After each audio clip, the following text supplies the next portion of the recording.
ဧဖတ်ဩဝါဒစာခန်းကြီး3ခန်းငယ်15မှ21ငါတို့သခင်ယေရှုခရစ်၏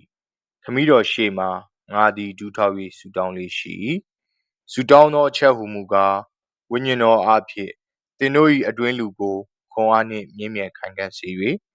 ယုံကြည်ခြင်းအားဖြင့်ခရစ်တော်သည်သင်တို့၏စိတ်လုံးထဲ၌ကျင်းဝတ်တော်မူမည်အကြောင်း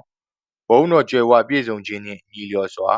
သင်တို့အားပေးတော်မူ၍မေတ္တာ၌စိုက်ပျိုးခြင်းတိုက်မြစ်လည်းကြတည်ခြင်းရှိသဖြင့်သင်တို့သည်တန်ရှင်းသူပေါင်းတို့၏နီးတူအနံအလျာအနက်မြင့်တို့ကိုပိုင်းခြား၍တည်ခြင်းက၎င်းကိုဉာဏ်နှင့်မသိနိုင်သောခရစ်တော်၏မေတ္တာတော်ကိုသိနာလေခြင်းက၎င်းသင်တို့သည်တတ်စွမ်းနိုင်သဖြင့်ဘုရားသခင်၏ပြည့်စုံတော်မူခြင်းရှိသည်များနှင့်အညီပြည့်စုံကြပါမည်အကြောင်းငါသည်ဆုတောင်းလေးရှိ၏ငါတို့၌ပြုပြင်သောတကူတော်အတိုင်း